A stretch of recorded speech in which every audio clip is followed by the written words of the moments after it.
What is up, everybody? Dr. Ash here, going to break down the bench press today. It is my favorite lift. I so happen to be pretty good at it, but I'm gonna make it a little bit better for you. A lot of people don't like bench because they don't know how to do it. So let me give you some tips. For bench, for powerlifting, you do set up in an arch. What the arch is it's a tuck and retraction of your shoulder blades. You wanna squeeze them together, put them in your back pockets.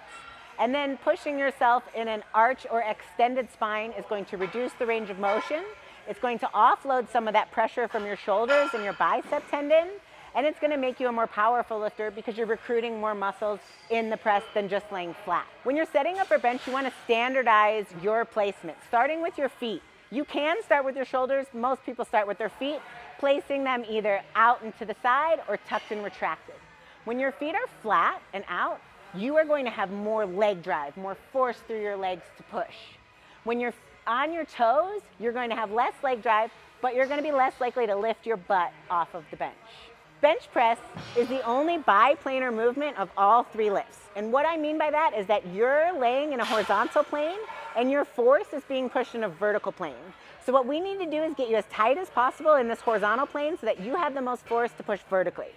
So after setting your feet, you're going to wedge yourself into the arch.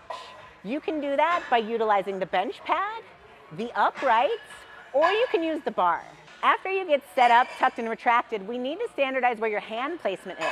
You can use the rings as a guide, you can use the neural smooth junction as a guide, but whatever it is, just make sure you're lining up symmetrically each time. Once you roll the bar forward in the J cup, you're ready to take it out. How do you know if you're in the right spot?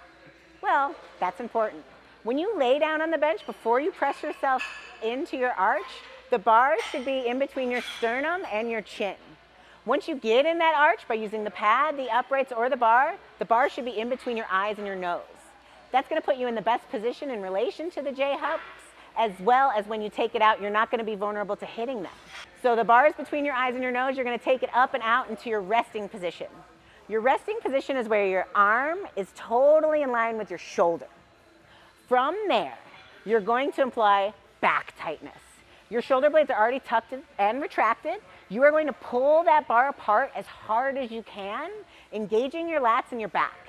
That's automatically going to allow the bar to go to where it needs to go on your chest, which is the bottom of your sternum. Ladies, it's the sports bra line.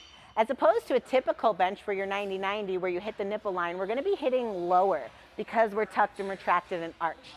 The longer your arms are, the lower you're going to need to hit. So you're going to pull that bar apart, hit down to that sternum, and you're going to return to the starting position of where your hands are in line with your shoulder. Your bench is kind of going to look like a half rainbow on the way down, and then it's going to trail just under it on the way back. So you're taking the bar out. You are going to pull it apart as hard as you can. That's going to naturally bring the bar down to the bottom of your sternum, and then you're going to press back up to that resting position.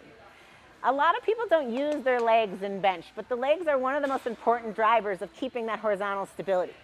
Leg drive is the act of engaging your legs, pushing the floor away from you, pushing your body back, or trying to straighten your knee. All three of those techniques are fine and dandy, and it's going to give you more horizontal stability and more power to press the bar up.